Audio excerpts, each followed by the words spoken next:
The search for Michael Vaughan continues. Michael went missing from his neighborhood in Fruitland in July of 2021. He was just 5 years old at the time. Law enforcement has spent the last year and a half investigating. But the Fruitland police chief says a credible tip led investigators to a home near Michael's neighborhood this weekend. Crews are back out in Fruitland today searching for Michael Vaughan. Police believe his remains are in the backyard of a Fruitland home, and today is the 6th day. Crews are excavating the yard. Crews could be at the house on Red Wing Street for another week. This house is just 4 minutes from the Vaughan's home. As you know, from the time Michael went missing, this has been an all-hands-on-deck investigation, and it remains very active and an ongoing investigation. You can't take one of our most precious citizens from us and ever expect us to stop. During the course of this investigation to date, we received credible information that the remains of Michael Vaughan could be found in the backyard at 1102 Red Wing Street in Fruitland. As a result, the Fruitland Police Department obtained a search warrant for the residence along with the front and backyards. That search warrant was served on November 11th. It was a Friday. We served that late in the evening. Upon entry, officers encountered Sarah Wandra, one of the known occupants of the home, and Sarah was subsequently arrested based on probable cause that she had knowledge of Michael's death and failed to report that death to law enforcement. The following day, the Fruitland Police Department, joined by the Idaho State Police, the Idaho Mountain Search and Rescue, the Fruitland Fire Department, and the Fruitland Public Works Department, began a very methodical excavation of the backyard of the Wandra's home. During that excavation process, the Idaho Mountain Search and Rescue, Mountain States detection dogs deployed multiple certified human remains detection dogs on the property, all of them alerting to the presence of human remains.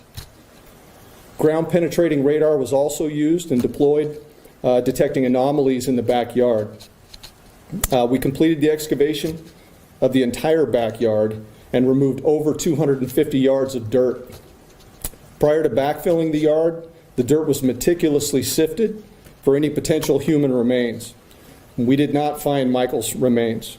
Although the remains of Michael Vaughan were not recovered, we strongly believe, based on evidence, that Michael was abducted and is deceased, and that his remains were buried and later moved from the property. As of today, the whereabouts of his remains are unknown. However, the investigation is active, fluid, and ongoing.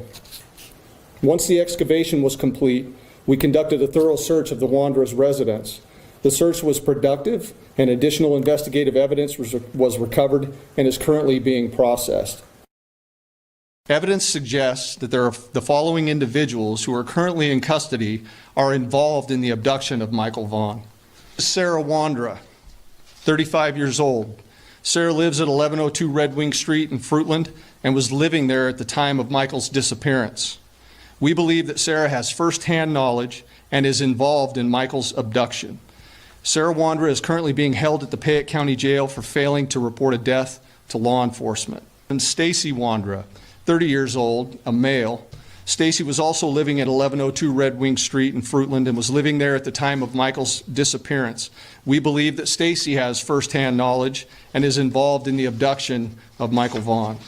Brandon Shurtliff, 30 years old, of Kuna, Idaho. Brandon was living with Sarah and Stacy Wandra at 1102 Red Wing Street at the time of Michael's disappearance, and we believe Brandon has firsthand knowledge of Michael's abduction. Adrian Lucian, 32-year-old male out of Toledo, Ohio. Adrian was staying with Sarah and Stacy Wandra at 1102 Red Wing Street at the time of Michael's disappearance, and we believe that Adrian has firsthand knowledge of Michael's abduction.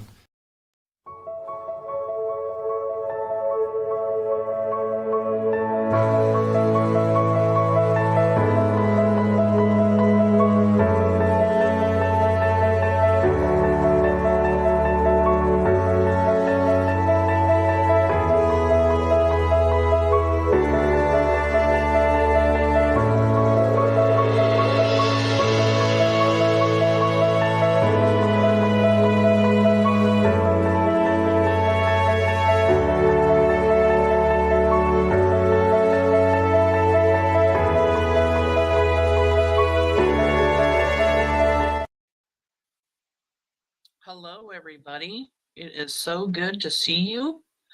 Let me make sure my mic's working. Yep. Didn't have time to do a little mic check.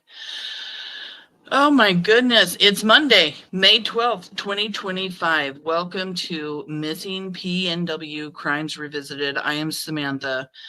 How is everybody doing? I hope you guys had a wonderful Mother's Day this weekend for all the moms out there. I had a great Mother's Day weekend. Me and my husband went crabbing in Garibaldi, Oregon.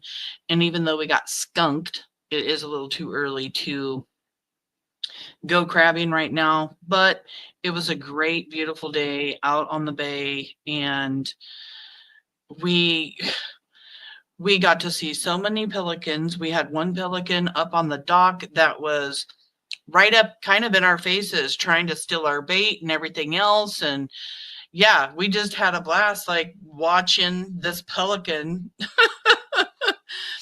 But who's in the house? Who is in the house?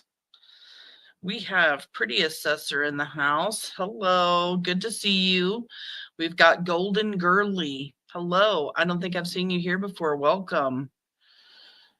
Sarah Suspicious, my beautiful moderator, thank you so much for being here. Halo Art, thank you, honey, for being here. Thank all my mods always for being here. They do such a wonderful job here on the channel, and they put up with my spur of the moment stuff. Shannon, it is so good to see you, honey. Michael is such a precious little boy. He sure is. He really is. Thank you guys for being here to support Michael and the family. Hello, Ellie. Is that how you say it? Thank you for coming. Where is Michael? Jemima's in the house. So is Pam Vogel, or yeah, Fogel. Minky, hello. Angel Girl. Thank you guys all for coming in.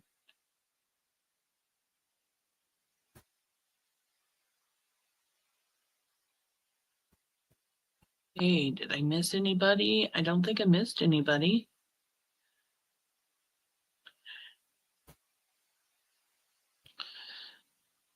$52,000 reward. If you have any information about Michael Vaughan's abduction, please call the Fruitland tip line at 208-642-6006 or find Michael at fruitland.org.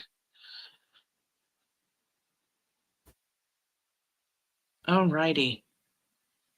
Man, y'all gonna have to keep an eye out on the show the next week or two. Just saying. Hey, Rizzo. Because I heard wheels are turning. What that means, I don't have a clue. I'm really excited. Beverly Lawyer is here. Thank you for coming. But I have been told wheels are turning. How excited does that make you? Because I know I'm a little giddy right now. So, spur of the moment live. If anything goes down, will absolutely be happening when something goes down here soon. Jupiter's Tarot and Astrology, thank you for coming in, hun. It's always good to see you. I'm just so pumped right now. I literally just heard this information. So, Michael Vaughan, abducted July 21st, 2021 in Fruitland, Idaho, right around the corner from his house. And there are 4 named suspects: Stacy Wandra, Sarah Wandra, Adrian Lucien, and Brandon Shurtliff. We'll be talking about Brandon today and try to get through an hour and 50-minute live that has taken us, I think this is the 4th or 5th live now on this particular live that we're doing, analyzing Brandon's exclusive interview with me. This is like part 6 of a series, but I believe this is like the 4th or 5th live we've done on this particular interview with Brandon because of the crap that he says. It is insane that we're having to stop anywhere from 5 to 10 seconds to talk about something that he has. I can't imagine how it's going to be when I put together the recording. So, and just an FYI, I did get permission to have an all-day live on Michael Vaughan on June 24th, which is Michael Vaughan's birthday. And I will also be going on an all-day live on July 27th, the day that he disappeared, because it will be the 4th anniversary of his abduction. So y'all want to stay tuned for that. When I do all-day lives, they last anywhere from 6 to 8 hours, depending when I start and when I end.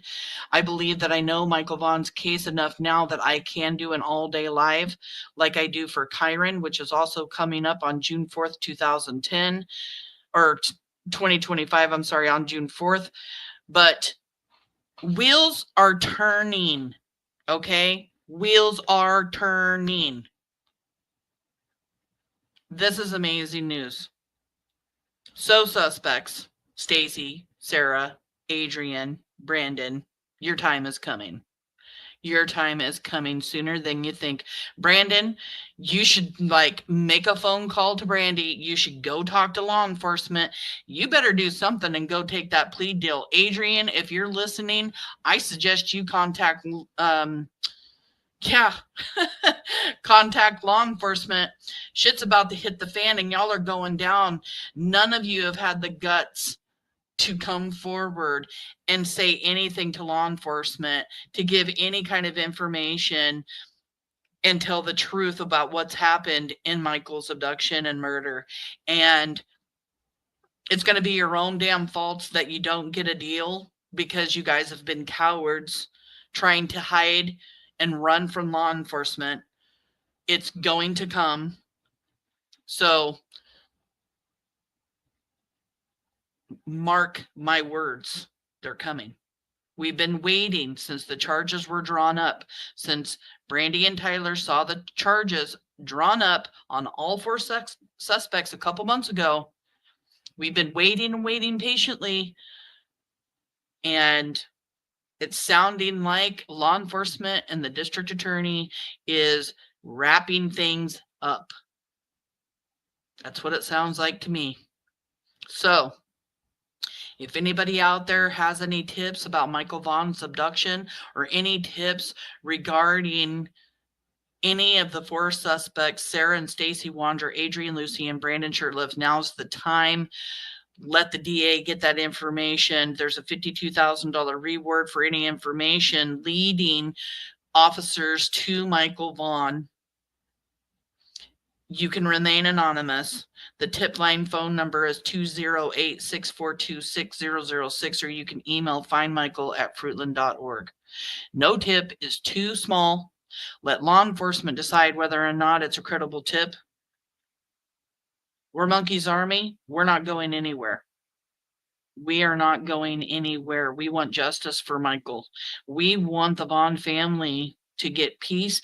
We want the Vaughan family to be able to put Monkey to rest the way that they should be able to put Monkey to rest. Because what happened to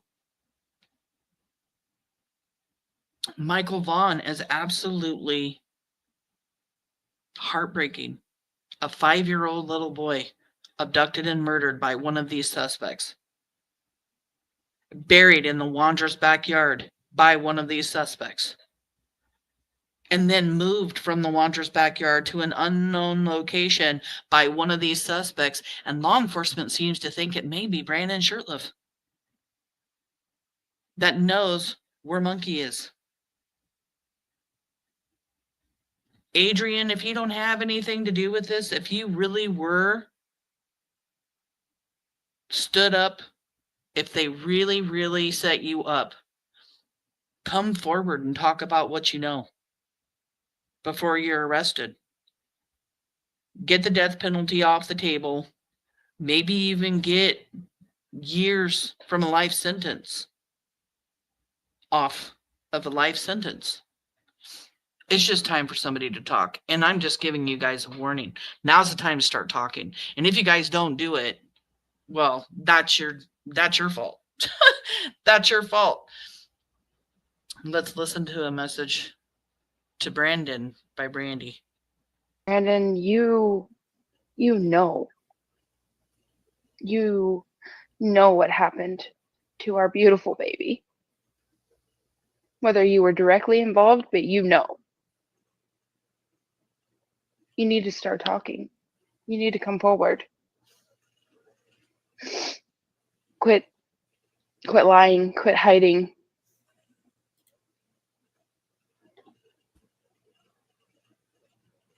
Please tell us where Michael is.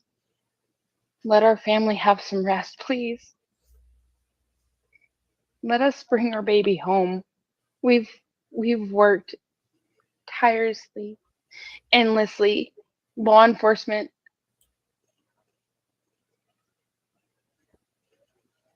stop protecting these criminals. It's time to tell the truth. It's time to own up. It's time to find Michael and bring him home and stop your BS. And stop your BS. Brandon, you said in your JLR interview that you wanted to help, so help. Brandy has been asking you, begging you to help her. She tried her hardest to let you know. And she said, I will help you if you just come forward and tell law enforcement what you know. I will help you. I will help you get the death penalty off. I'll help you get a lighter sentence, because all Brandy and the Vaughan family want is for Monkey to come home so they can lay him to rest. That's all they want. She shouldn't even be offering you any damn deals as far as I'm concerned. But that's how big her heart is, and that's how bad she wants her son home. So why don't you grow up, be a man, nut up, and just give law enforcement or Brandy the information that they need and blow this case right out of the water with some good, solid information that we all know you have. You have knowledge.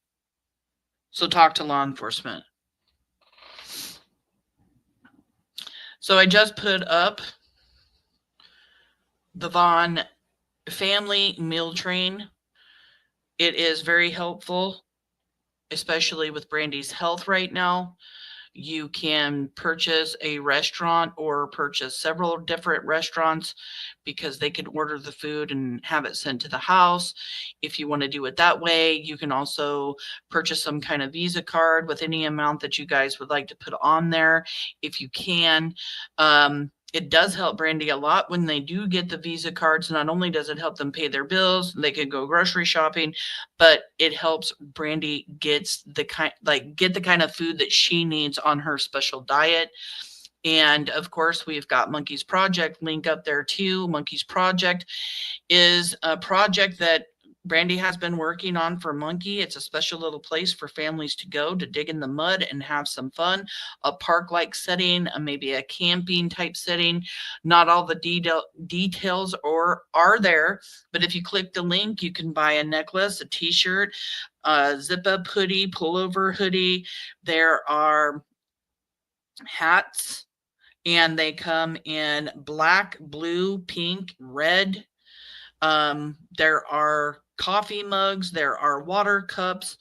Yeah, you can purchase any of those things to help support that. All of the money is put into a bank account where it will stay until everything is worked out, all the details to actually start Monkey's Project and get that up and running.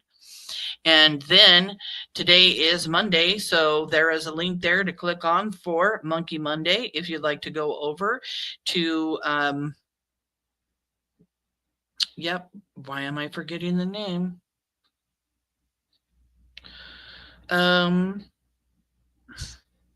Monkey Monday on the round table. Sorry, I was having a little bit of brain fart there. But yeah, go to the round table watch that this evening. Also, please support Monkey Monday. You know, Purple and Wendy work very hard every single week to, you know, bring awareness for monkey every Monday.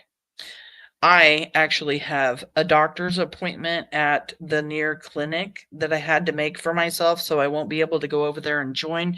That's why this live's so early today. So I appreciate you guys coming over and watching earlier. But yep, wheels are turning, you guys. Wheels are turning. Something's going to break here real quick. Keep an eye out, because when shit hits the fan, we're going to have a lot to talk about. A lot to talk about. I mean, with so much going on in Monkey's case recently and so much going on in Kyron Horman's case, I really believe this next month or 2 or 3 are going to be quite busy. I don't know how I'm going to pull off not enjoying my summer, but my camping trips, crabbing trips, my fishing trips, our salmon fishing trip, all of that stuff, plus all of this lives and stuff to keep everybody updated. But I am going to try my damnedest to make sure that everybody that follows both cases get all of the updates that are out there. And now that I have permission to do an all-day live on Monkey on his birthday and the anniversary of his abduction, that's huge, because so many people come into those all-day lives not even knowing about the missing child's case at all, and they learn, and that brings more awareness. And if any of you guys want to know what you can do to help, please share Michael, share his beautiful face, his beautiful smile out there, especially right now. So let's go ahead and just like hop to it. Let me see. Everybody's talking, welcoming people in. Thank you guys. Yep. Nut up, B-Dog. If you're so hardcore, you are nothing but a coward. She really is so beautiful. Dynamite, thank you so much for joining us.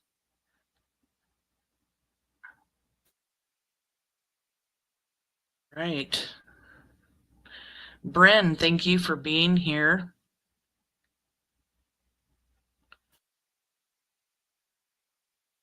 Welcome in, everybody. Brandy Lee Ropp is in the house. Thank you so much for coming in. It's good to see you. We got some amens. Everybody is getting super, super excited. I know I'm excited. Wheels are turning. That's what I was told. Wheels are turning. I really do think something's going to pop loose soon, you guys. I've been feeling it in my gut for the last few weeks. Between Stacy and Brandy, we can't get a straight answer. So I'm praying that we will get a break soon in the case. Me too. Always, always praying. Thank you for sharing the live.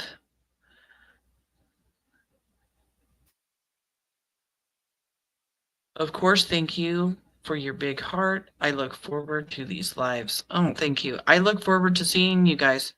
You know, I only used to go live like once a week, sometimes twice a week, maybe, or even once every couple of weeks. Just doing all these lives so much now because I'm really just trying to bring awareness for Monkey, because there's not a lot of people out there that do too many lives on Monkey right now. So I'm just trying to bring awareness for the Vaughan family. All right, let me share my screen and we will start moving forward. I have my pen and paper ready. I know some of us take a lot of notes and some of us don't take any notes. Let me put my closed caption on. And we are sitting at 1 hour and 5 minutes, and there is 1 hour and 50 minutes we may or may not get through. this live again, because like I said earlier, we're having to stop. I've already made one short if you guys want to watch it, because Brandon Shurtliff actually put Stacy Wandra at his inside his mom's house when they all went there to tow Brandon's car back to Fruitland. And there was a couple of things that I noticed. Not only is his wording very suspicious, but he put Stacy inside the house and he puts himself outside hooking up the tow. And Stacy Wandra's always been the one who says that he was the one outside of the house putting the tow together. So which one of them was actually doing the tow? Is Brandon putting himself outside of the house because he doesn't want to put himself inside the house where Monkey was? And was Stacy doing the same thing? I'm the one out here doing the tow because he doesn't want to put himself in the house with Monkey. And then we hear Brandon say that Sarah sat in the truck the whole time. So is he protecting her? Or was she in the house like Stacy Wandra said when he said that she went in the house to go to the bathroom? And Brandon also mentions while he was in the house, you know, he went to the bathroom one time. And I thought it was very strange that he says one time. Well, he would only have to go one time, right? And then he says, or he could have been getting drinks and everything to hit the road. Well, what was it? Was he going to the bathroom, or was he getting drinks, or was he doing both? Why is what Brandon say, whenever he says something, it's always, it's not, what's the word I'm looking for? He is not giving a correct story. He's leaving so much room for you to think about what actually could have happened instead of just being honest and talking about what actually did happen that day, deflecting so much from the truth. And that's why it's been so difficult for us to get through these lives. So I have my phone here. I'm watching chat. Patchwork and Pudding is here. Good to see you, hun. Brandy Neal Vaughn is in the house. Hi, Mama. She says, just stopping in to show some love. Have a blessed week, everyone. Justice for Michael is coming. Give our DA and task force prayers and support everyone. And we surely will. Thank you so much for being here. I know everybody loves seeing you in chat. It means so much to us when you're able to make it, and we love you, and we're praying for you and your health.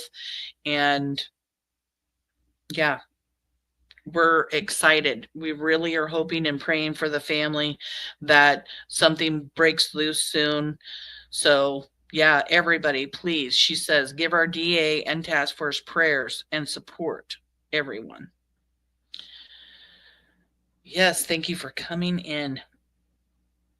So everybody in chat, let's, if you hear any slips or anything, please let me know in chat. I will try to get to it. If I don't, you can always email me.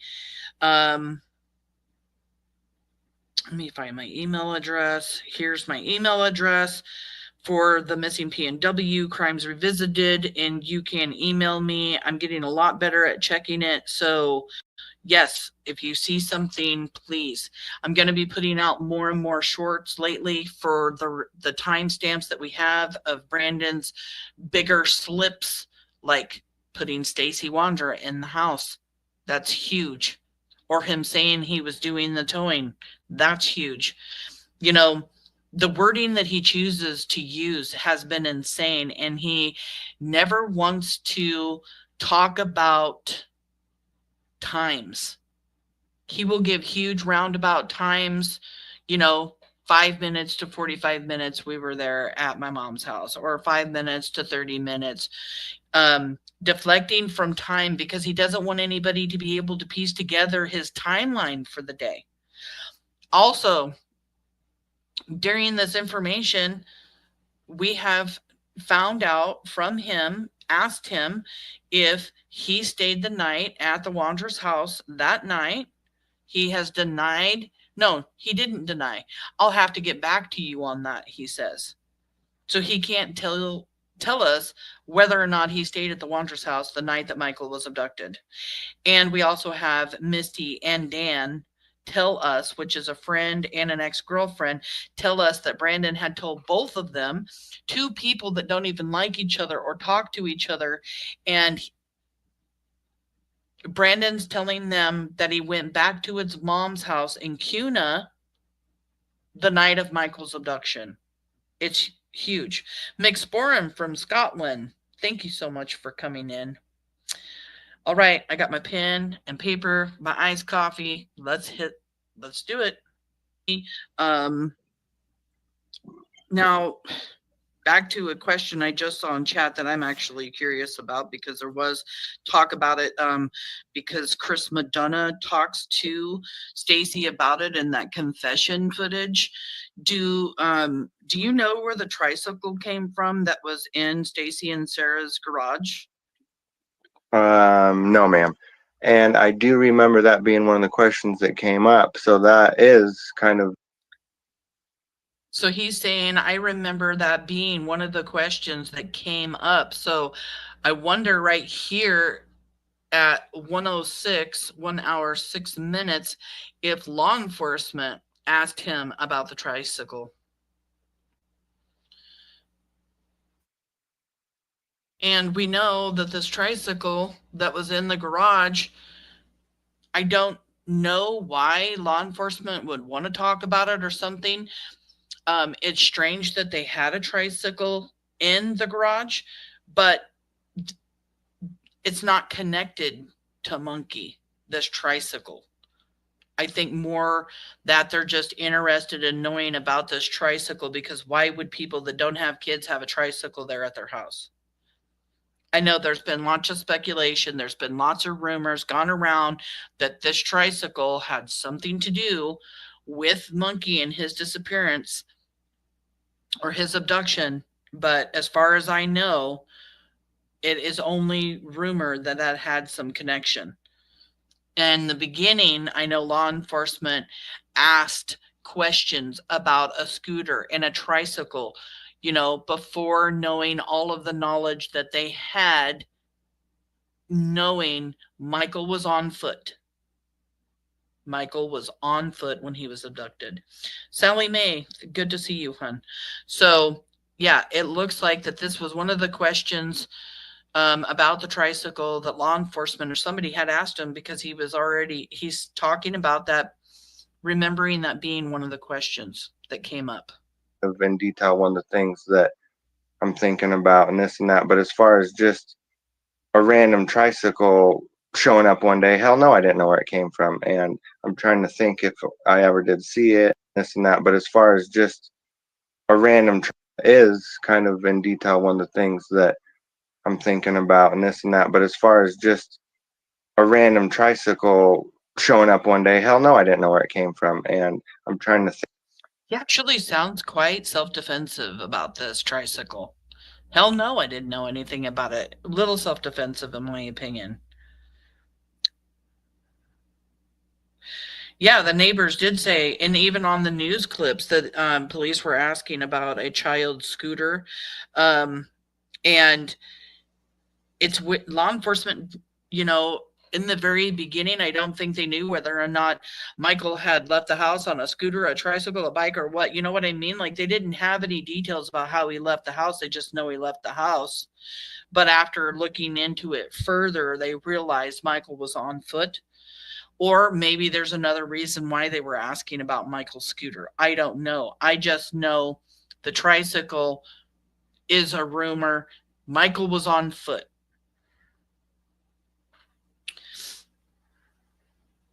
Yeah, the tricycle was very early on, Dynamite. And so was the scooter mentioned. So, law enforcement pieces things together as they investigate. And so that's why we know now Michael's on foot, and these two things didn't have anything of relevance, or at least anything we're privileged to. think if I ever did see it or if it was around or anything like that. He says, I'm trying to trying to figure out if I saw it. Well, you either did or you didn't. And once again, and he always said this and that. Or if I was around or anything like that. It's weird. So now he's like really deflecting and he's getting kind of weird about the tricycle. It almost makes you wonder, what's up with this tricycle? Why would they have a tricycle with no kid? But I do remember seeing bikes and other things, so I got to go over other things other than just tricycles, so it's like Mm-hmm. a lot to think about, but as far as me personally, He's always having to go over something in his head. He's got a lot to think about. It's always this or that. His verbiage, the way that he speaks, he completely makes absolutely no sense whatsoever. And here it sounds like he's a little bit nervous about something. personally knowing where that came from, not really, no. My guess would be from the neighborhood or down the street, or saying that the tricycle could have came from the neighborhood or down the street, but he doesn't know anything about the tricycle, so how could he even give, his own opinion on it? That doesn't make sense. Hey, Purple, good to see you, hon. someplace close by, possibly. Okay. Or someplace close by, possibly, he says. Another question from chat. Somebody wants to know if you guys called a tow company or anything when the tow strap broke. I gotta go over that too. I gotta go over that too, because there was some talk about one of them trying to call a tow truck when the strap broke. And now he's talking about how he'd have to go over that too. But I think right here, he actually admits that, yeah, somebody did call a tow truck. Maybe there was a tow call that was called that night. Okay. I don't know. Yeah. So he says maybe there was a tow call that night. Yeah, I I gotta know. think. The thing is if law enforcement has their phones and everything else, we're not privileged to that information. So, if one of them did call for a tow truck, there's a record of it. I gotta think on that a little bit more too, to be honest. But now, something in this interview scared him.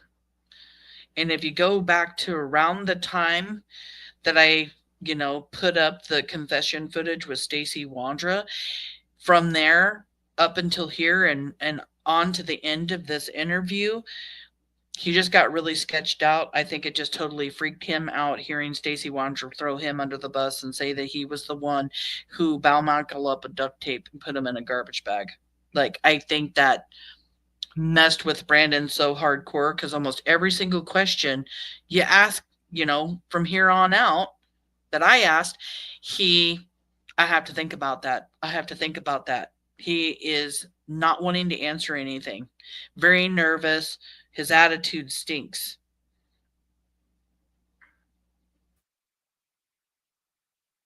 Was Brandon seen walking at the splash pad at the same time Monkey went missing? Could they have stopped there looking for a parent, but when none were found, they continued driving with Monkey? Well, Monkey wasn't up at the splash pad. But there is a picture that a lot of people do think is Brandon walking around the neighborhood, and it is in a subdivision right on the other side of the splash pad. So Brandon wasn't walking at the splash pad, in the splash pad. He was in the neighborhood right next to it, walking around. Was it at the time that Michael went missing? I'm not sure about the timestamp, actually, of when that picture was taken or what time of day it was to be able to answer that question. but they did pull over to the side of the road on 8th in Arizona, according to Stacy Wandra. And Stacy says that they did see a child, and he deflects that it is got, that it was Monkey and that it didn't look like him. He says a lot about that child. And now Brandon Shurtliff has put himself outside of the vehicle, saying that he also got out of the vehicle to help Stacy. So both of them are outside the vehicle to put in power steering fluid. It takes 2 men. I'm a woman and I know how to put in power steering fluid, and I don't need another man to help me do it. I don't. So why are they both out of the truck when they're pulled over on the side of the road right near where Michael disappeared? Yeah, well, I appreciate you, talking and stuff with me. I really do. I know these questions aren't the questions you and I went over.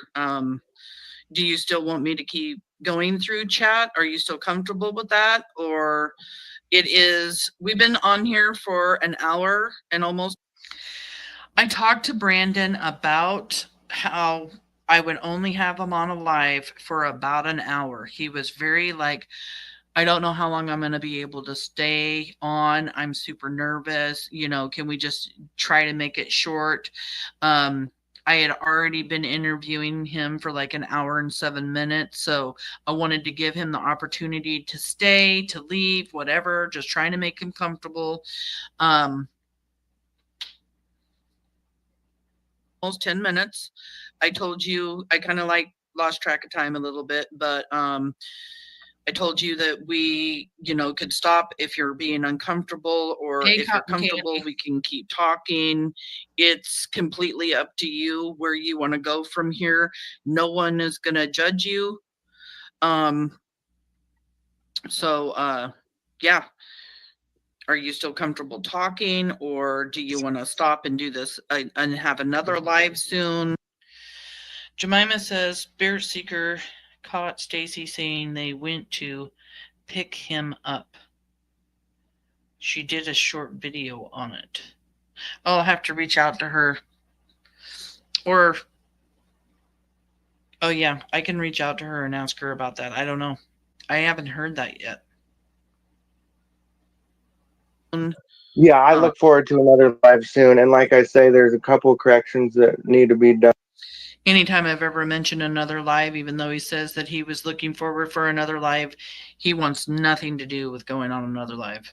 And on last names or first names, this and that, and I got to talk with who would like to come on the show, or witnesses, or be a part of this or that. But yeah, without.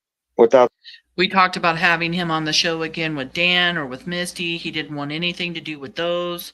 Like, he didn't want anything to do with it. The way that he's saying that he'll come back here, he is so nervous. He knows while he's saying this that he's not coming back. I knew he wasn't coming back. Without the help of my friends and my family and my life, I wouldn't be where I am today too. So I just want to do a shout out to, good people that help good people out, and try to get to the bottom of all this. Good people that help good people out. So he's saying that the good people in his life are helping him because he's a good person. But we all know that everybody that's in his life, family members mostly, are the ones that are catering to his every needs, of babying him, coddling him. Brandon hasn't gotten in trouble for really anything that he's ever done in his life because somebody's always bailing him out. Somebody's always, there to make sure that they help him. It's like a little slap on the hand, everything that he does. His dad, his mom, his grandma. I don't get it. And I do believe that there are family members of Brandon's that know more than they actually say, which really sucks for them, because when court comes, when charges come, and the wheels are turning for that right now. So those people are hindering the investigation and can be charged with something as well. So even a family member of Brandon's, if you know anything, it's time to start talking. It's not just about these suspects talking anymore, because if you've hindered this investigation, J.D. Huff did say he would come after those that have hindered the investigation. Pretty much on the same team. So Right. Because you and I did talk yesterday about how serious the situation is, because we know, Brandy Neal has spoke with the DA's office. Matter of fact, she's been in chat for quite a while. So hello, Mama. hello. And the DA told her that charges would be coming on all 4 suspects.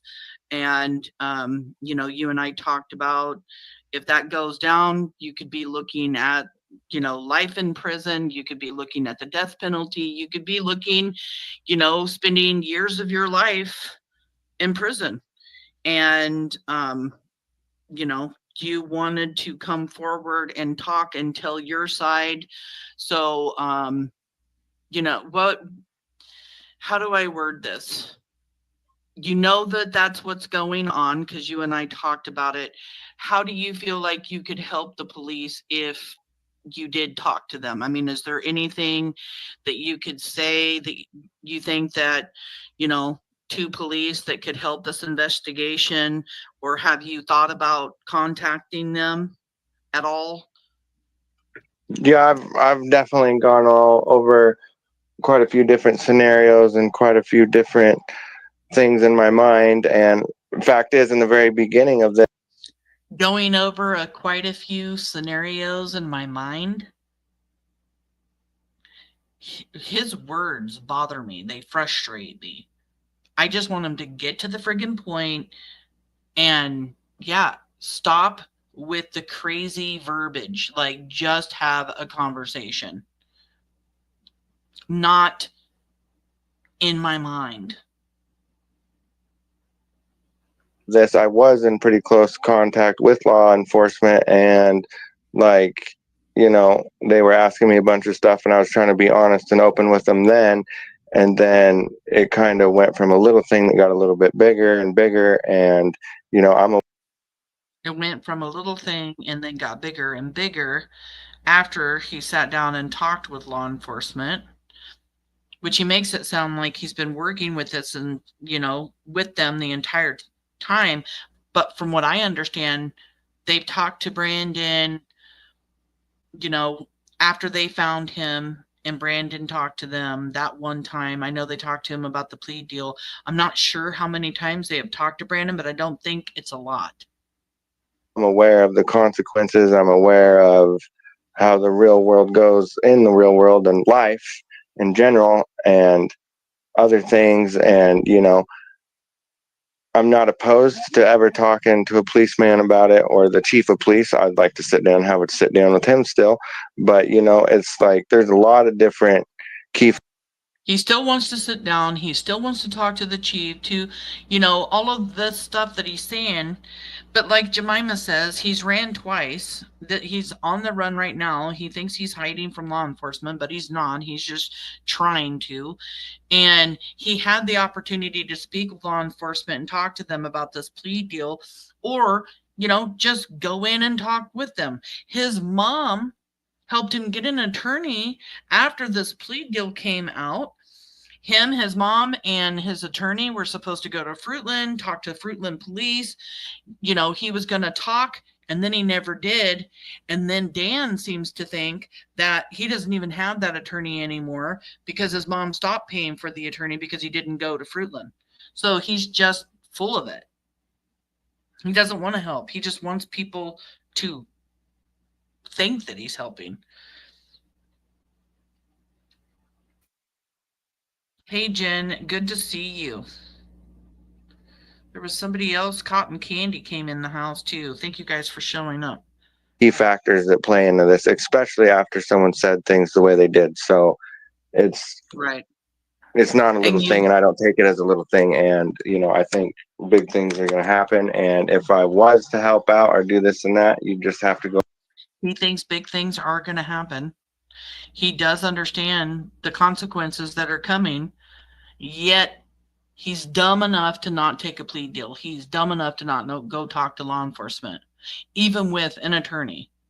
And not, You don't have to take the plea deal if you don't want to. Just take your attorney and go in and talk to law enforcement. See what's going on at least, Brandon. Like, what are you doing? Your family is going to see you get taken out by a firing squad. For real. This is serious. Idaho isn't playing games, and neither is Fruitland. If you don't take that plea deal, your family will see you die. That is a fact. Save your family. At least be able to visit your daughter, your mom, your grandma, your sister, your family, your dad. Don't you want to be able to visit with them and talk with them? Death row is not a place you want to be.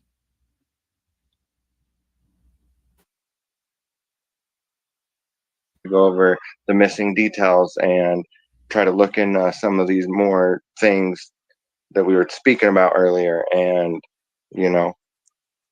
stuff like that. Right. Have you ever taken a lie detector test? That just popped up into chat, and I remember that being mentioned before. Have you ever taken a lie detector test? I'm not sure if I have or haven't before, but I've definitely been. I don't think I have with those guys before yet, really. Okay. I'm not sure. I don't know. I don't think I have with those guys before yet, really. Because Stacy Wandra says that he took a polygraph test and passed, and that Sarah and Brandon took polygraph test and failed. And here, I don't think I have for those guys before yet, really. What? And before that, he didn't really act like he wanted to even answer the question. It doesn't sound like Brandon's taken a lie detector test. Well, thank you. But it was discussed and it was gone over before. But it was discussed and it was gone over before. Yeah, I know one of the reasons why you some were years scared. back. Yeah, I know some years back. So is he saying that he did? It was discussed? Okay, so it was discussed some years back to possibly take a polygraph. Is that what he's saying? So maybe him and his attorney decided that that was not in his best interest to take the polygraph test, and so he didn't. But I mean, that's kind of what I'm getting out of that. You really have to look at everything that he says and try to figure out what exactly it is that he's saying, because he doesn't make sense when he talks.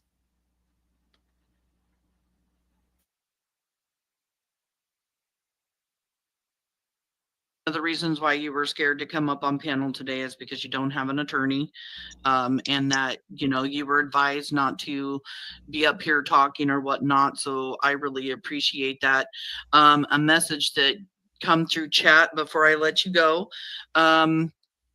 Brandy says that Blue, which is Brandy's oldest daughter, they want to know if they wanted to know if Blue could read her essay, which she did, and it's approximately 10 minutes long. I'm just going to fast forward through that. I have cut that piece out and made a video. I hate cutting it out, but since we are crammed for time, and since we're trying to focus on Brandon, because after he hears Blue read her essay, he gets really, really weird. I know a lot of you guys have heard her essay many times too. Let's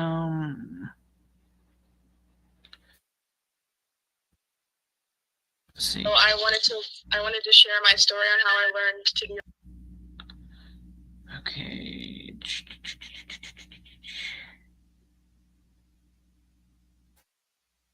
When 2023 started, puppy, but she seemed relieved when we drove away. How our addictions made me feel. So, that is our truth. Mr. Shurtliff, if you're still there, never completely go away. We'll just get quieter. He may be gone, but he is still my little brother. A joyful, loud, silly, and chaotic little boy that deserved to grow up. Continuing to live my life with a free spirit, that is exactly what he would have wanted me to do. So every day that I am still here, he will be with me. I love you. So, that is our truth. Mr. Shurtliff, if you're still there. Of what Yeah, our I'm family here. endured this past 1,308 days. So I will let you all go and have a good day. Well, I just want to thank Blue. I want to thank you for, reading that beautiful, heartfelt, tearful, just amazing letter. You are a very strong, beautiful young woman, and thank you so much for sharing that with us. And Brandy, thank you for allowing her to share that and share difficult times, with her talking about you and your drinking and stuff. Thank you for allowing her to share everything. I will let Brandon speak to you guys also about hearing that in just a moment. I can't even find my words. I had tears coming down my face the entire 10 minutes that she read that essay. I was messed up. I was trying so hard to collect myself afterwards. Blue in her writing, how strong she is, reminds me so much of Brandy. It was so heartbreaking not only to hear her side of the story when it came to Monkey and the disappearance and the stuff that she saw and how things transpired, but to talk about her mom and Brandon drinking and her habits.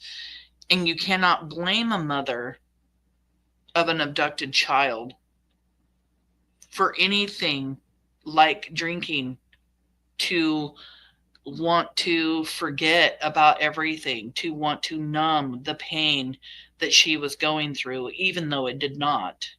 It did not. She wanted it to, but it never did. This family has been through so much. Michael deserves justice, and the Vaughan family deserves peace. They really deserve to be able to put Michael to rest and move on and deal with their everyday lives without having to worry about these 4 suspects still out on the streets or still doing the same old, because after these charges come out, and they're about to, they have so much more to deal with. How many years do you guys think it's going to take for them to prosecute them once these charges are brought up and they're actually arrested? Will they take them to court one by one? Will they put them all 4 together and try charging them all 4 at the same time? It could take years, but at least they're going to be able to know that charges are brought forth, because that is the number one, the big thing that you want to happen when you know your child has been abducted and murdered by people that have already been named suspects. When you've already looked at those charges and know what the charges are, what exactly they did, what they're being charged with, and then sit on that for a couple of months waiting for them to do what they need to do to actually bring those charges forth.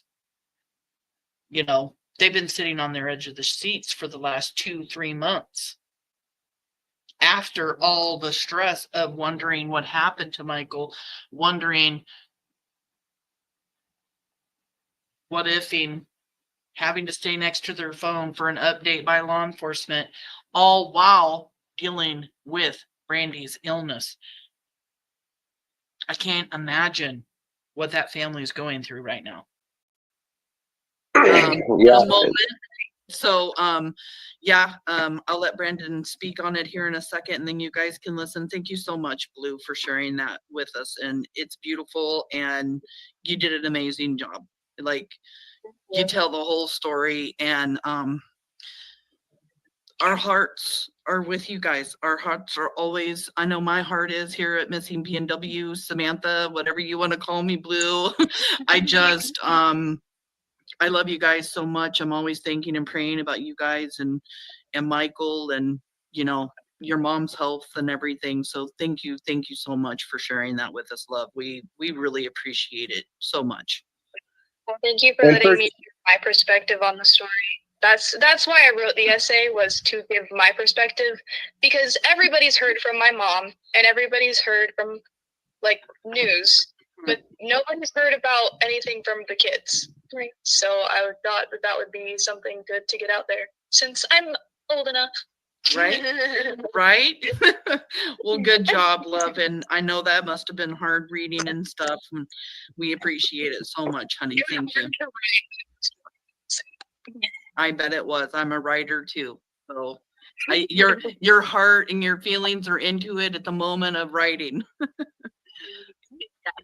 All right, honey. I'm gonna let you go, and then I'll let Brendan talk, and you guys can sit back and watch the rest of the live, okay? Thank you. Bye-bye.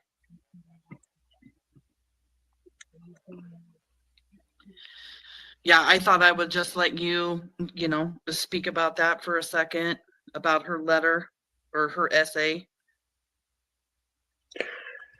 Yeah.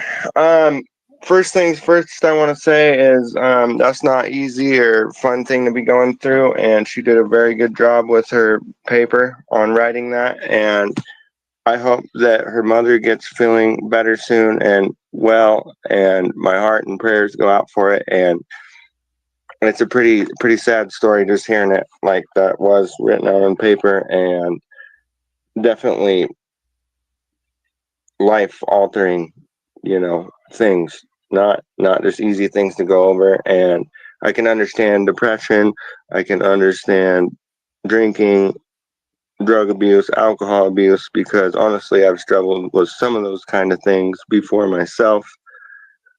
And it's not good. So I really just hope that he is found, comes back, and becomes part of a life. And the grief. I hope he's found and comes back and, you know, becomes part of life, even though he knows what happened to Monkey. You know, it's almost as disgusting as the way that Stacy, you know, treated Brandy, because here he is wanting to make it sound like Monkey's still alive and could still be out there somewhere when we all know what the truth is, and he's deflecting from it. And I couldn't during this entire time. I was just upset listening to him talk. Grieving cycle to go over all that. I've recently had loved ones in my life that have passed away and gone on to heaven or this or that or wherever the spirit goes when the body and mind soul leave the body. But my heart just really goes out, and it's very sad. And Yeah, Jemima, exactly. How can Brandon listen to this young lady and still lie? He is sick. I did have tears of my own, and he even talks about being sad and having his own tears after hearing her read this. Different things. It's not just a easy thing to go over. Who did this? Ones in my life that have passed away and gone on to heaven or this or that or wherever the spirit goes when the family. I have also recently had family members pass away or go to heaven, but he's talking about he has had family members. I don't know how to say this. Like, he's talking about Monkey and is trying to say that he's been through something similar, and says something about Monkey being alive, but then refers to his family member being passed away or up in heaven. And this is all while trying to relate to what Blue is saying. To me, it almost sounds like he's saying that Monkey is passed away or in heaven, if that makes sense. or wherever the spirit goes. The body and mind, soul leave the body, but my heart just really goes out, and it's very sad. And I did have tears of my own and different things. It's not just Let's see.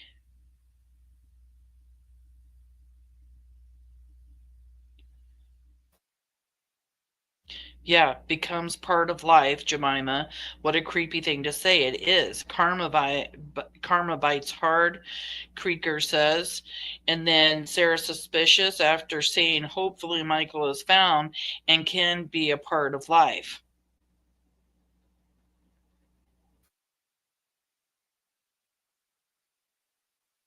easy thing to go over who did this or who did that. This is someone's life. This is a family's life, and there's This is someone's life, talking about Monkey. This is a family's life. anything that I've gone through, they've gone through it like 100 times worse, and I'm gonna do my best to just find out more what I can, help. It's just a lot to go over, a lot to think about. Then he mentions that he wants to help, or that he's going to help, and yet he does not. He had Brandy's phone number at this time. Brandy and him text messaged each other a couple of times or so, maybe a few, but never called her like he said he was going to do. About just Yeah. Yeah, it is. And I appreciate you so much for, wanting to hear it, you were getting ready to get down off panel, and thank you so much for, staying with us long enough to hear her read that. I know that was probably hard for you to hear. He is heartless. Stacy Wandra's heartless. They're all heartless and cowards. Sarah, even herself being in prison and stuff, she isn't saying anything either. And here you have Adrian that may have had nothing to do with Michael's abduction and only have knowledge. Yet he's such a coward that he won't even come in and talk with law enforcement about what he knows about the abduction.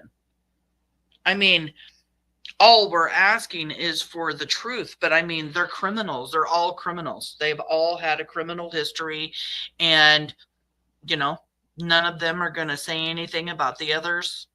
I mean, Stacy and Brandon kind of go back and forth and throw each other under the bus, but come on. Like, give us some real facts. Give us something here. And again, I want to thank you for Brandy and the Vaughn. Exactly, Dynamite. Just saving his ass mode. That's it. That's all. Family, for Monkey, and everyone in chat, thank you so much for coming on the show. Thank you for reaching out to me, for trusting me. And I'm looking forward to another live, and I'm sure you and I will talk again soon. If you're ready to hop down off panel, you can disconnect or whatever. Do you have anything else you want to say before you go? I wish none of this would have happened. I wish it didn't. Do you want to say anything else before you go?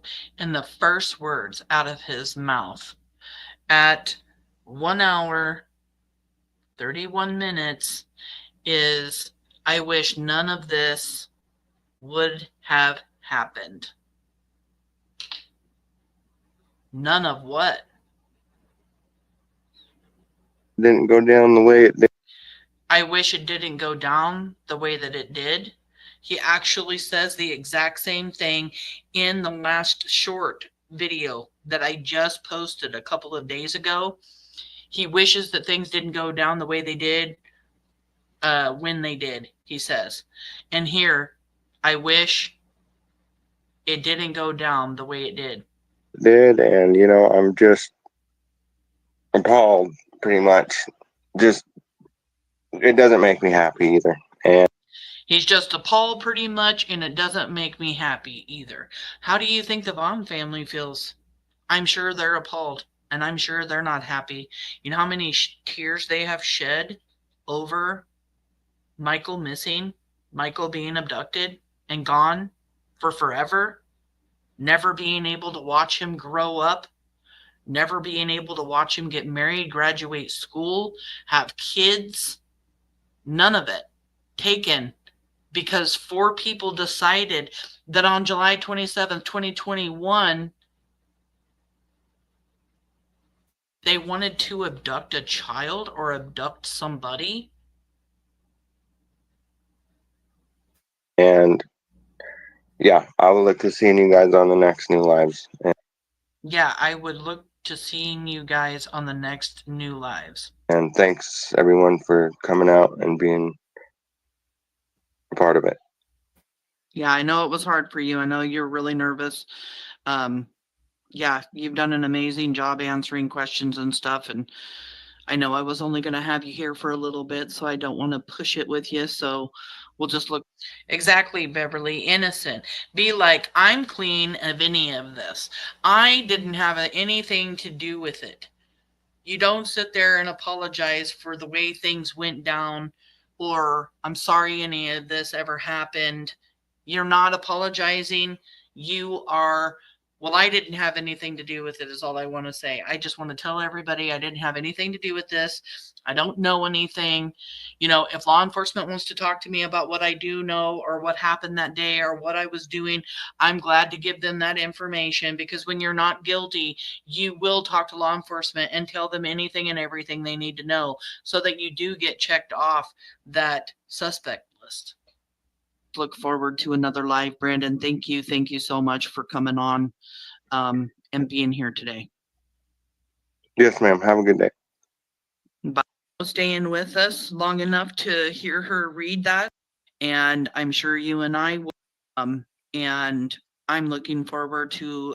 I wish none of this would have happened. I wish it didn't go down the way it did, and you know, I'm just appalled, pretty much. Just, it doesn't make me happy either. And yeah, I will look to seeing you guys on the next New Lives. And thanks everyone for coming out and being a part of it. Yeah, I know it was hard for you. I know you're really nervous. Yeah, you've done an amazing job. Thank you so much for coming on.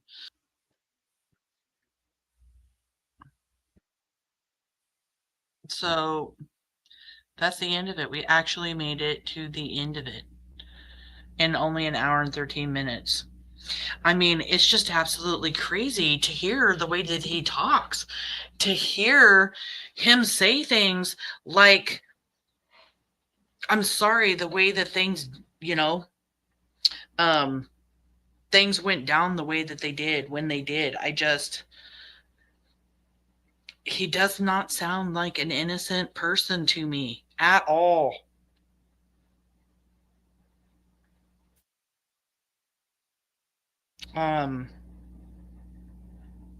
Correction. Stacy said none of this would have happened if they didn't get involved with Brandon and Adrian. I remember something like that.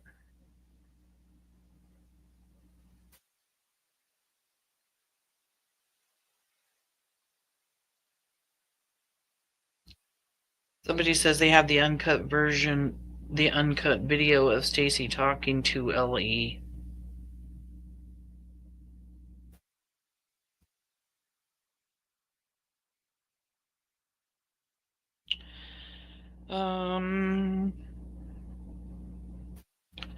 It's not the creators, it's straight from the news. Well, what the creator had, I don't believe was cut at all either. You can see the time going by the top. And the only thing that was ever redacted from the video that the creator showed, which was Justin for All, now Clutch Them Pearls, the only thing that was redacted from there was the officer's information, the person that was wearing the body cam, from what I understand. But how strange is it? I mean, he really does just look and act and talk like a guilty person, guilty of taking and abducting, murdering Michael Joseph Vaughan, who was abducted July 27th of 2021. And the 4 named suspects are Stacy and Sarah Wandra, Adrian Lucian, and Brandon Shurtliff. If anybody has any information, you can collect over $52,000. That's a lot of money. Over $52,000 for information leading to Michael Vaughan. You can remain anonymous. You can go into the Fruitland Police Department.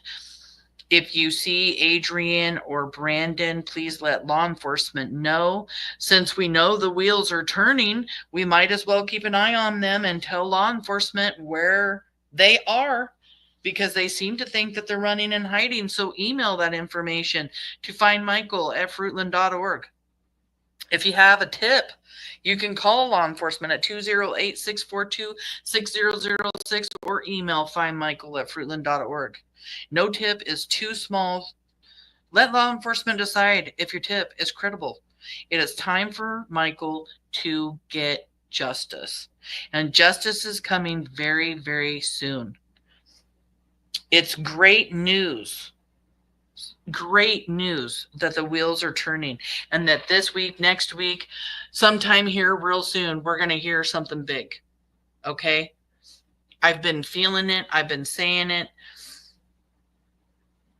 Sarah Suspicious says, so much love and prayers for Brandy and the Vaughn family, especially right now. Like, they need so much support. They are going to have so much relief when they know that those charges are brought and they're arrested. And they've all been told, yep, you're going down. The look on their faces, man, would I like to be a fly on the wall when that happens.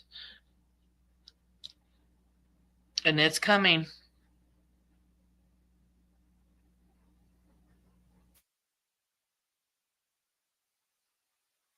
Michael Joseph Vaughan. July 27th, 2025, 4 years. 4 years the Vaughan family has been waiting for justice. I think they can just taste it in their mouths right now. Sitting in there just waiting for something to break loose. And you've got these suspects, especially Adrian and Brandon, out there, not taking any plea deals, not giving law enforcement any information, even though they have some knowledge, and they may even have knowledge about where Michael is right now. And they're not taking the information. They think they're untouchable, and they're not. They're not untouchable. Charges are coming. Brandy specifically told me today, you need to call her or go talk to law enforcement. I suggest you do that. It's in your best interest.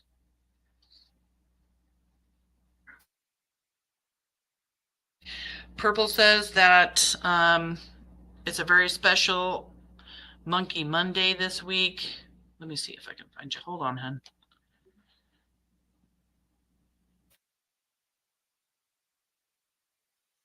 This is a very special Monkey Monday this week. Y'all please stop in if you can in an hour and 20 minutes. I have already thrown up the link for the round table earlier. And yeah, I can do that again.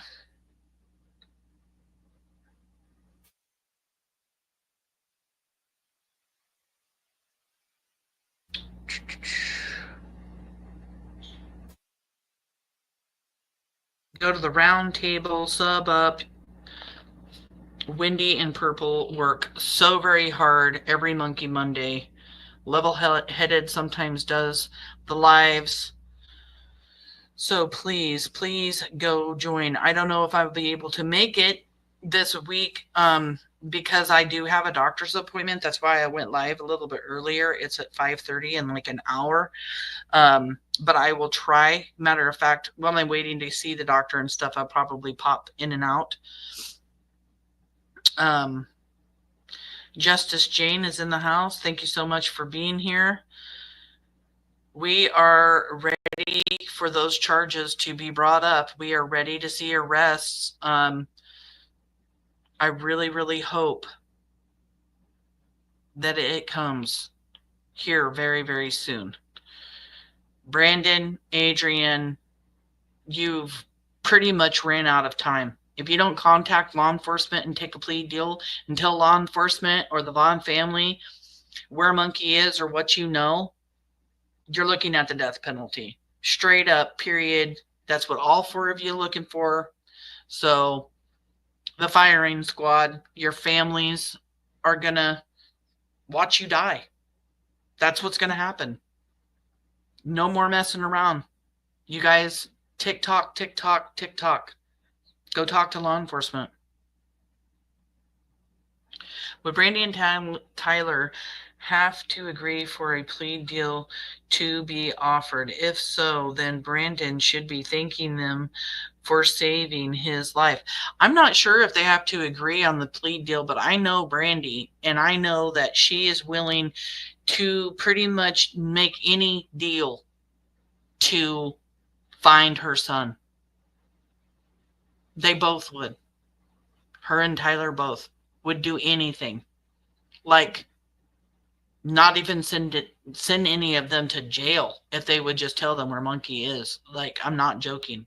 That's how not only that's how heartbroken they are and how bad they want Monkey home, but that's also her heart and Tyler's heart as far as, I will give you anything, even keep you out of jail, if you will just tell us where our son is. That's heart-wrenching. Because all four of these suspects deserve to be in prison for the rest of their life, if not get the death penalty. And as far as I'm concerned, spending the rest of your life in prison can sometimes drive a person more crazy than the death penalty. I mean, I would rather see them sit in jail and rot for the rest of their life and see them die of natural causes for as long as they possibly can be in there. And I'm not saying that I don't agree with the death penalty. I do in some cases, but I would like to just let them sit there and rot. They're such cowards. We know Stacey Wander does not like being in prison at all. That's why he gave the tip. He wanted out of prison. He wanted to make a deal. He did not want to be sitting in there. Brandon, every time he goes to jail, his mama's bailing him out. They can't stand being in jail. So why not let them just sit there and rot and be in jail for the rest of their damn lives? Like, forever. That's just how I see it. Everybody's got their own opinion about it. Pretty Assessor says, give Michael back. How hard is that? Take a plea deal, give Michael back. Your family doesn't have to see you get the death penalty. Your daughter, Brandon, doesn't have to see you in front of a firing squad or know that that's how you passed. Adrian has like 6 kids running around the United States. Some with the same mom, some with the different moms. He's just out hooking around, hooking up, having kids. Doesn't give 2 shits about any of them, isn't even a real father. And all those kids are going to find out my daddy spent time in prison, got the death penalty, got the firing squad, or spent his life in prison because he abducted and helped murder a child. And if you didn't, Adrian, if you're really set up, then say so. It's time. It's past time for the Vaughan family to have the answers that they have been wanting this entire time, sitting there day in and day out, what ifing, what happened to him? What did they do to him? Where is he? Is he over here? Is he over there? Could they have done this? Could they have done that?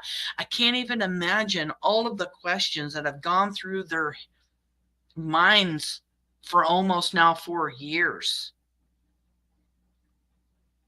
It's heartbreaking. The shit that came out on YouTube made Brandy so sick, she ended up in the hospital. Just because people want to talk shit about Brandy and the Vaughan family and pretty much say that Michael Vaughan is trash. Yeah, somebody on YouTube having damn lives talking crap about the Vaughan family. Again, this isn't the first time that they've done it. Not this particular one, but there's been other people out there on YouTube that have attacked the Vaughan family. This person made Brandy so ill and so pissed off, she ended up back in the hospital recently. As far as I'm concerned, just hearing her say that to me, I believe charges should be pressed against that person. Brandy is sick. She does hide in the bushes. She does watch things. She does hear things. People contact her with information about the most ridiculous things that stress her out when people should not do that. Just stop already. Stop attacking the parents of an adopted, murdered child when they had nothing to do with Michael's abduction. It's called an abduction. It wouldn't even be called an abduction if Brandy and Tyler had anything to do with this, or if Papa, okay? How much more do people have to make the Vaughan family suffer by talking shit? It's ridiculous. It's not only hurting the Vaughan family, it's hurting the Vaughn's friends. It's pissing me off and ruffling my feathers. It's hurting Purple. It's hurting Callie. It's hurting Brandy's other sister up here in Washington. A sister from another mother, they say. Somebody she's known since she was 16 years old. It's hurting everyone in the Vaughan family the most. And what sucks about all of that, what really sucks about all of that is when Brandy's friends get drug into any of this, it stresses her out and she feels sorry for them. And that's not okay. That's how big Brandy's heart is. Her worrying about everybody else, wanting to protect everybody all the time when we want to protect her. We want to make sure nobody's talking crap about her and the Vaughan family when we want to, protect her from anything going out on the YouTube streets right now. But she's all over the YouTube street. She sees everything. It's disgusting. So disgusting. Avi, good to see you, hun. Yeah, why would anybody tell her? If someone doesn't tell her about something that's on YouTube, she sees it herself. For real. She always knows everything. She watches everything. Hello, Lynn. Good to see you. I was just talking about you. Lynn has been friends with Brandy since I think it was Brandy's sweet 16 birthday. And people just don't understand. If you're out here on the YouTube streets hurting Brandy, hurting the Vaughan family, you're hurting all of our friends too, because we love Monkey. We're Monkey's army. We care about what has happened to the Vaughan family and to Monkey. We have dedicated our lives right now, especially here at Missing PNW. I am dedicated to trying to bring awareness to Monkey 3 to 4 days a week. It's just heart-wrenching to hear stupid shit come out about her that makes her so sick it sends her back to the hospital. Really? People have nothing better to do than to pick on a mother of an abducted child, a father of an abducted child. Blue's 18 years old. I don't know if she's on the YouTube street. Is she hearing this stuff too?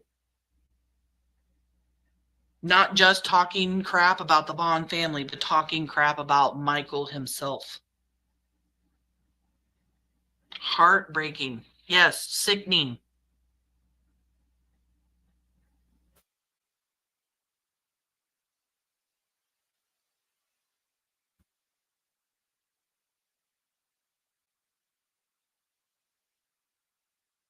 She won't say who, though. She called me after she found out.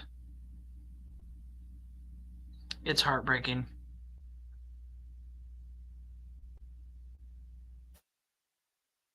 I don't know what was seen up there in chat. Somebody was talking about something and Purple responded, but I don't know.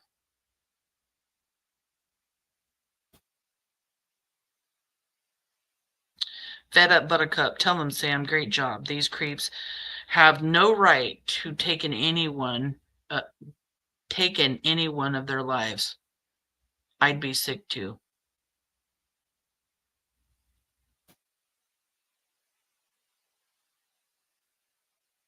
Someone told her this time. She does. She sees everything. She's all over. She has talked to so many people on YouTube.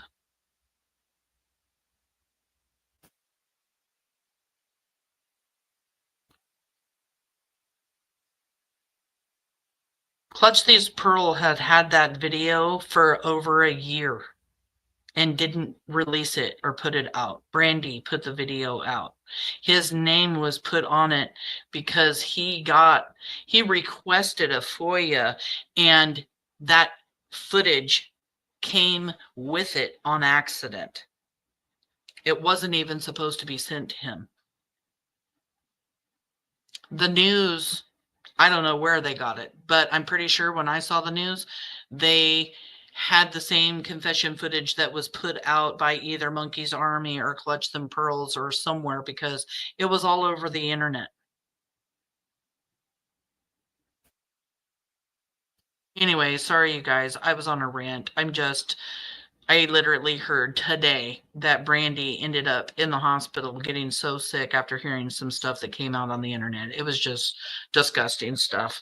But enough about that. I'm glad we're over analyzing Brandon's exclusive interview. Now I can dedicate some more of my time to putting together the clips that I need to do for the recording that I have of Brandon and I talking and me asking him questions. It was actually done the day before this particular interview that I did with Brandon on a live.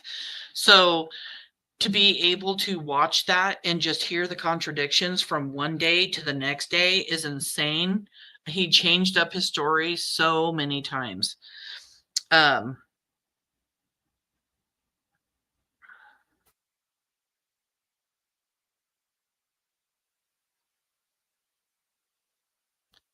Let's not mention other creators, please.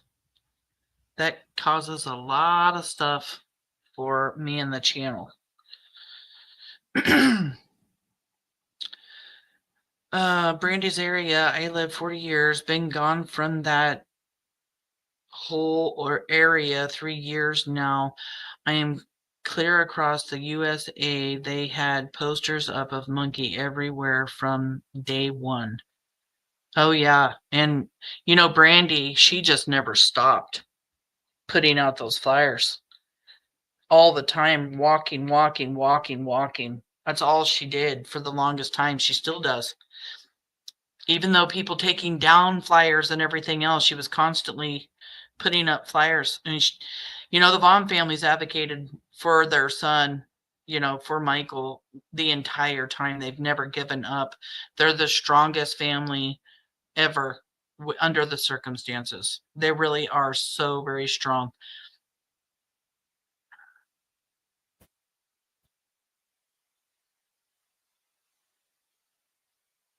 Yeah, the liver care pill.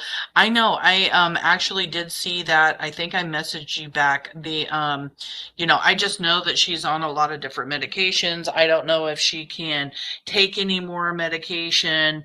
They've been switching around some of her medications and stuff. So, it's all up to the doctors and stuff what they want to put her on.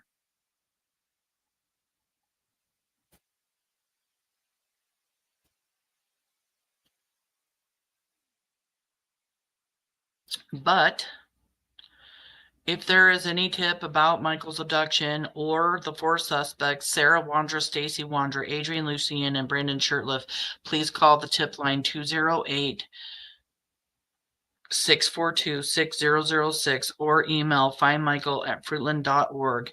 No tip is too small, and you can remain anonymous. You can even collect over $52,000 for any information leading to Monkey or leading law enforcement somewhere. I won't let them take Monkey's flyer where I work here in VA, and we change them each month. But Monkey is number one. Oh, I love that, because the best thing we can do is just keep sharing.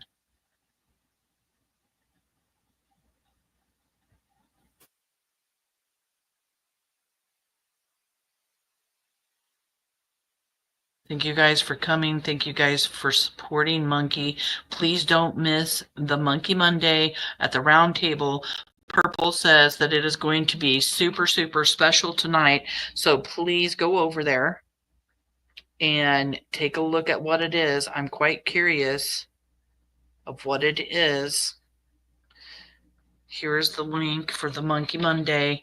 I hope that Monkey Monday link isn't last week's link, though. I don't know if it was the round table link or Levi's, but if not, it will take you there and you can still find the channel.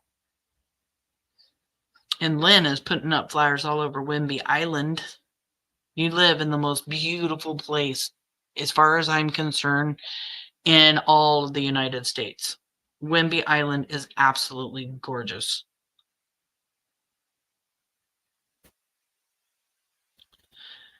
Okay, yeah, and you can always turn your notification on for Monkey Mondays too while you're over there. Sub up. You know, like I said, Purple and Wendy work very, very hard every Monday to bring Monkey Monday, and have been doing this for a very long time. And they deserve credit for what they do. All right, you guys. Oh, and Sarah Suspicious just put up the link for tonight's roundtable link. So grab this link and click it and go show Purple and the roundtable and Monkey and the Vaughan family and Wendy some support. I'm so blessed to have like the best chat on the YouTube streets. I appreciate you all for coming in. I love you guys. Thank you so much for always, always supporting the missing children, the abducted children, just everybody. KB, good to see you, hun. KB, love you, Sissy Lynn and Brandy. No, thank you guys. I cannot do this without all of you. Thank you for joining tonight. I will see you tomorrow or see you Thursday. I am working on a Chiron live right now because some new information came out. And like I said, the wheels are turning in Michael Vaughan's case, so you're really going to be wanting to pay attention. I might go live tomorrow. I might not. Wednesday is definitely the day that I spend time with my grandkids. But if anything happens in the Michael Vaughan case, you can guarantee I will go live probably later in the evening Wednesday. What else do I want to say before I go? But just keep an eye out for any Chiron lives, any Michael Vaughan lives. I might be able to find something for us to go over for tomorrow, maybe in Michael's case. Or I might just start working on clips to do that recording with Brandon. But I do want to be here, and I do want to keep throwing up and putting up lives. There's a lot going on with both my boys right now. And it's super exciting to know that in both cases, Chiron and Michael's, there is movement and lots of it in both cases. So I'm really, really looking forward to all day lives for Chiron and for Michael. Chiron will be on September 9th, his birthday, and on June 4th. And Monkeys will be on June 24th and July 27th. The roundtable starts in 1 hour. And Lynn, you were right. Man, they are digitalizing Monkeys or Chiron's case all of Kyron's case. We're talking 71 binders that are 4 inches thick, all being digitalized and gone through by the new district attorney, and it's all being compiled together so that they can turn it over to the FBI and the BAU to go over the entire thing. And there's reasons for that. And it's because of the new evidence. And I cannot wait to talk about everything. I just cannot wait. Thank you, Lynn, so much. You guys are awesome. Kyron. My sweet Kyron. He reminds me, Sebastian Roger reminds me so much of Kyron. The glasses, the big ears, the big, giant, huge smile. Sebastian looked like an older version of Kyron, so to say, and it just like broke my heart that so many rumors and so much information started getting spread so fast in Sebastian Rogers' case that I refused to touch it. And I wanted to cover it so bad, but I could not decipher what information out there was fact and true versus rumor and misinformation, disinformation. It's gone crazy, and I never could keep up, just could not keep up to talk about Sebastian Rogers. But I do working on his case like in the background, and I've started to compile my own like information and stuff just because I love to, look into the missing kids and hopefully see something, because it only takes one person or, a person like me to put information out there that brings forth a tip that, could make or break a case. I mean, I found something in the Kyron Horman case and turned it into the detective and was told by Detective Tabor in Kyron's case that him, 2 retired detectives, and an FBI agent didn't find the information that I found. And it pretty much intertwined Dee Dee, Spicer, Terry Horman, and the landscaper all knowing each other. It was a huge break in the case. And all you got to do, is research, fact check.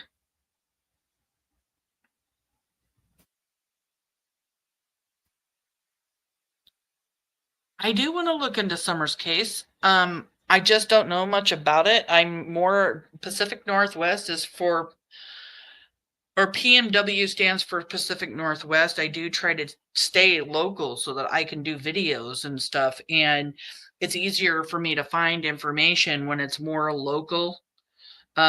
Michael's case is part of the Kyron Horman Foundation, and that's how I kind of got involved in all of that. But that's another, I look at Summer's case from the bushes all the time. I'm always watching it. I watch what the lab puts out. I watch what Chris Madonna has put out. Like, if you guys haven't seen Chris Madonna's video that he takes when he goes and visits Summer Wells' house, and he goes down from the kitchen into this dungeon-like room where Summer Wells slept. It is the creepiest thing I've ever friggin' seen in Summer Wells' case. It is creepy. And in that same interview, he has a conversation, and I swear to God, she almost gave it up right then and there. Oh, what's her name? See, I'm not very good at this Summer Wells stuff, but Candace. Candace is having a discussion with Chris Madonna. They're standing at the edge of the water. They're talking. They're getting all into this conversation. She is just about to say something important, just something. And all of a sudden, somebody comes down the road or whatever, interrupts this conversation, this moment that's happening, and Candace shuts down right then. And I just sat there like, oh, Chris Madonna almost had her saying something, almost had her breaking.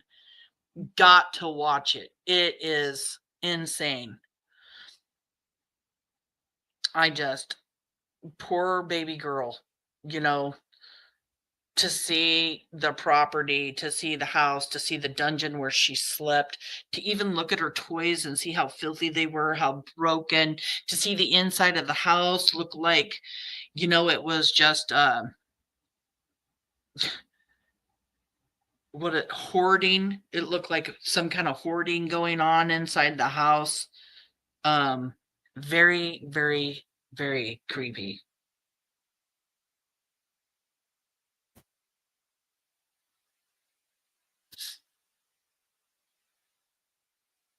Sarah's suspicious says she almost broke down Dr. Phil too.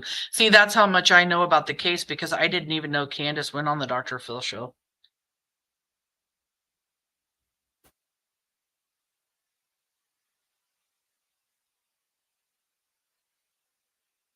Yeah, send me the link anytime. I'm always watching. I watch all of the missing kids and stuff. We just have so much going on and breaking loose in Michael and Kyron's case that I'm kind of just trying to stay focused right now on them, because I've always done Kyron stuff.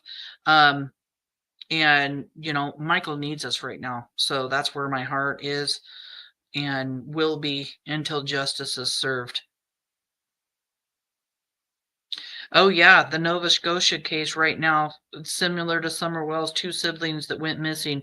Yeah, the 4 and 6-year-old little kids, it's Lily and her little brother. And there's a lot of people focusing on those parents right now, too. YouTube has totally attacked those parents. According to things that are being put out, they fell asleep and the kids made it outside the sliding glass door, never to be heard or seen from again. So far, I think it's been a little over a week now.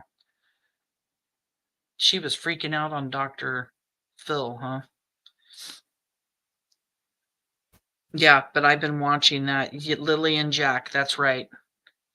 Yeah, Jack, I forgot his name. Yeah, I've been watching from the bushes on that one too, trying to figure out. It seems like, and I hate to say it, but it really does seem like, because of the area that they live in, because they haven't found anything, that something happened to these kids. And I just don't get it, you guys. I just don't get it. I don't understand how any human can harm a child, a sweet and innocent child. We are supposed to protect our children. We are supposed to love our children, other people's children. You're supposed to come together like a community and be there and keep your eyes out.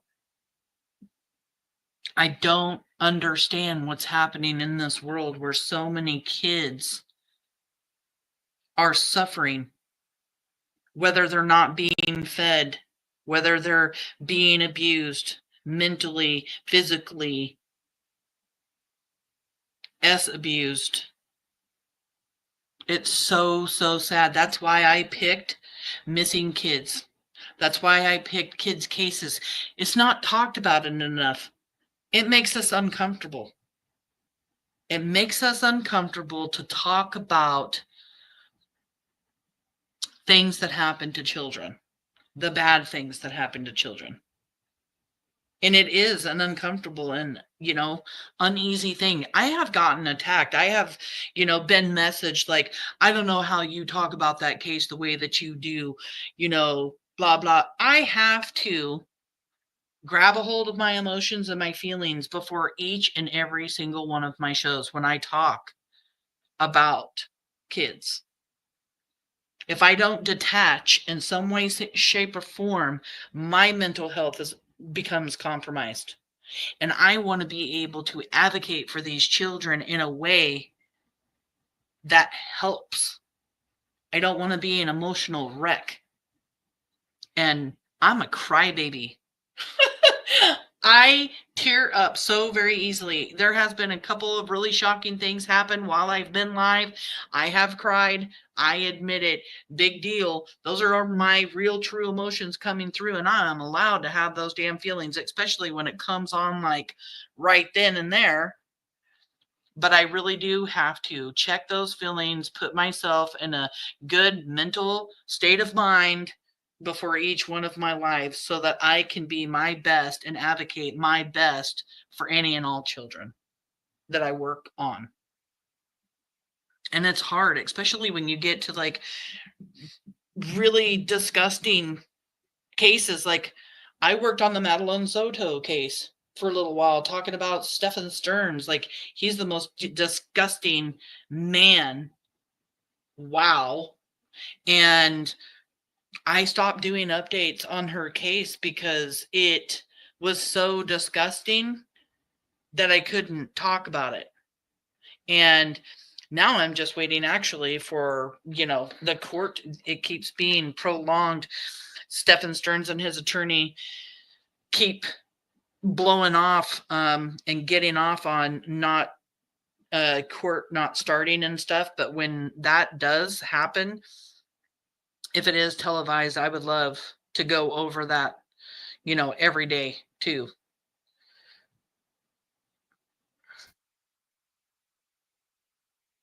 Your dedication is helping these children shows and so matters, Sam. Oh, well, thank you so much, McSporin. That's so nice of you.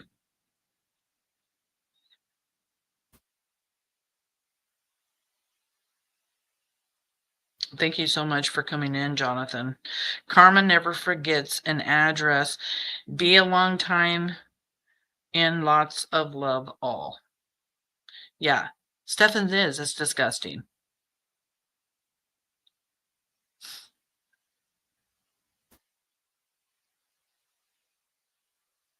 Yeah, and then the fact that, Lily and Jack, the missing of the school and everything else, and then they're missing.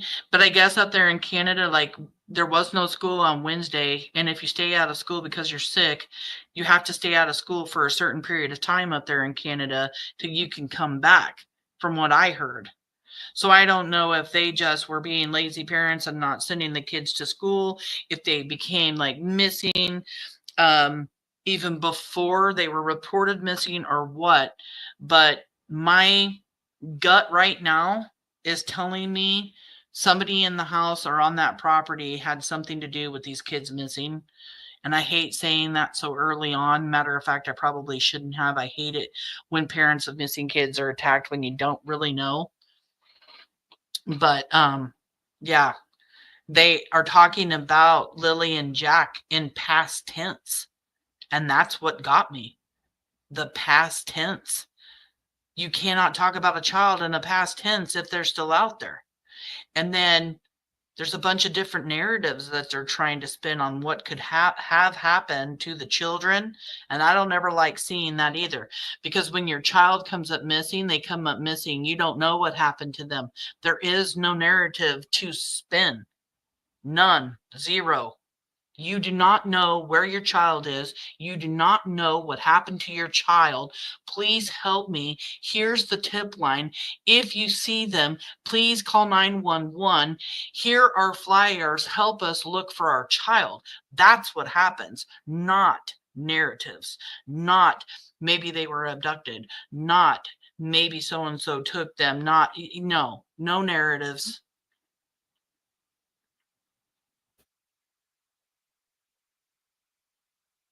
I do too. I want Summer to be found. There's so many people out there that love and care about her and talk about her. These missing children bring a lot of people together too. All right, you guys, I'm going to stop talking. I got on a conversation. I'm getting used to new device and keep hitting the wrong button. Let's see. What else is going on up here?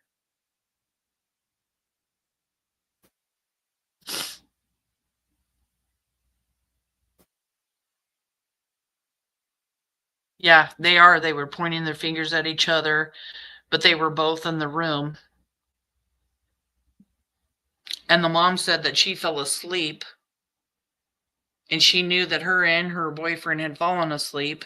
But how did she know her boyfriend was asleep if she was asleep? How did he know she was asleep if he was asleep? You know what I mean? It's just kind of weird. A lot of things that they're saying aren't making sense. You guys are amazing. Thank you guys for coming in. I will see you guys ASAP. Click the notifications in case I do go live here soon on Michael Vaughan, because I'm hearing wheels are turning. Opal is in the house. Hello, sweetheart. Thank you for coming in. She says, never forget, you are important. You are loved. You have a voice. You are valued. You are respected. You matter. Thank you so much. What a way to end the live. I am so happy that you showed up when you did. Thank you guys for coming in. I cannot wait for something to break in Michael's case. Something's coming, you guys. Wheels are turning.